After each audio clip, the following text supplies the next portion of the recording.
The street is narrow, slick with a fine mist that isn't quite rain but feels like a cold sweat on the skin of the city. Pablo is leaning against a sun-bleached wall in the heart of Medellín. He's 17. He's not moving. He's not talking. He's simply breathing, slow and rhythmic, watching the two men at the end of the block. They are older, wearing suits that cost more than Pablo's house, and they are looking for something they were told was hidden behind the loose brick near the drain pipe. Pablo feels the rough texture of the wall against his spine. He feels the weight of the silver coins in his pocket, coins he didn't earn, but conjured out of the air and the greed of others. The silence of the alleyways absolute, broken only by the distant rhythmic thud of a soccer ball hitting a wooden gate 3 streets over. One of the men reaches for the brick. Pablo's eyes don't flicker. He knows exactly what is behind that brick. He knows that in 5 seconds the world is going to change for those men, and it's going to change for him. He thinks about the police station 2 blocks away. He thinks about the way his mother looks when she prays. He thinks about the fact that he has already spent the money. The man's fingers find the edge of the stone. He pulls. The sound of grinding grit is loud, like a bone breaking in a quiet room. Pablo closes his eyes for a heartbeat. He isn't worried about the law. He isn't worried about the men. He is worried about the sudden terrifying realization that he has enjoyed every second of the wait. The brick falls to the pavement with a heavy, final thud. The men look inside the hole. They find nothing but a small hand-drawn note in a child's scrawl. Pablo pushes off the wall before they can even turn around. He doesn't run. Running is for people who are afraid. He just disappears into the mist, realizing that he didn't just steal their money, he stole their dignity.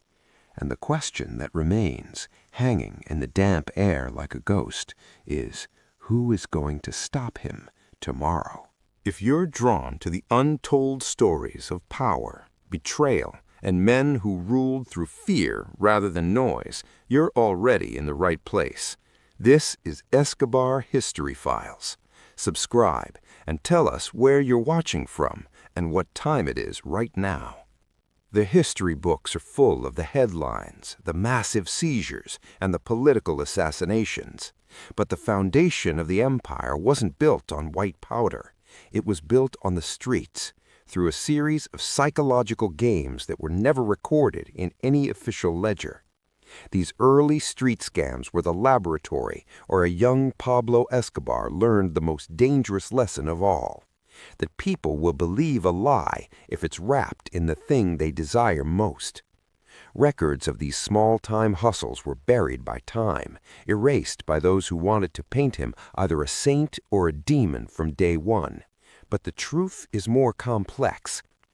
Pablo understood power differently than his enemies. He understood that you don't start by controlling the government, you start by controlling the neighborhood's perception of what is possible. This story will permanently change how you understand power, loyalty, fear, and control. It is the blueprint of a ghost. Before the violence, there was the pressure. It was a silent, suffocating presence in the Escobar household. Pablo grew up in a world where the horizon was always visible and always out of reach. He felt a profound sense of isolation, even in a crowded room. He saw the way his father was treated by the landowners with a polite, distant condescension that was more insulting than an outright slur. He felt the paranoia of the poor, the constant fear that one bad harvest or one sick child could erase a family's existence. This pressure didn't break him, it forged him into something harder, something colder. He began to feel a moral conflict that he couldn't speak aloud. He loved his family, but he hated their helplessness. He decided that the only way to protect them was to become the person everyone else was afraid of. He didn't want to join the system. He wanted to own the air the system breathed. He didn't emerge as a leader. he emerged as a whisper. In the cafes of Envigado, people began to talk about a boy who could find anything. If you needed a spare part for a car that wasn't manufactured anymore, you talked to Pablo. If you needed a document that didn't exist, you waited by the plaza for the boy with the quiet eyes. He moved with a nervous silence, a kid who seemed to be listening to a frequency no one else could hear. People didn't respect him yet. They were just intrigued by the way he looked at them, like he was measuring them for a suit they hadn't ordered. He was fear disguised as a helpful neighbor. He was the solution to a problem you didn't know you had.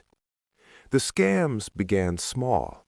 The lottery that never had a winner but always had a payout. The lost items he would return for a reward, items he had taken from the same porch the night before. But the scam that made him a local legend was the invisible cargo. Pablo would approach local businessmen with a secret. A shipment of electronics or cigarettes had been abandoned at the docks, and for a small fee he could secure the release of the crates.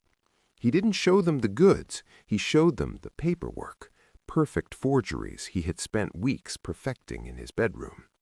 What Pablo didn't know was that one of his marks was a man with connections to the local police. This was the moment everything began to crack. He was no longer just a street kid, he was a target. The tension escalated every day. He began to see shadows where there were none. Every time a car slowed down near his house, his hand would go to the small knife tucked into his waistband. The danger wasn't just from the law, it was from the realization that he was becoming famous for the wrong things. Betrayal started to feel like an inevitability. He began to test his friends, giving them false information to see if it reached the ears of his enemies.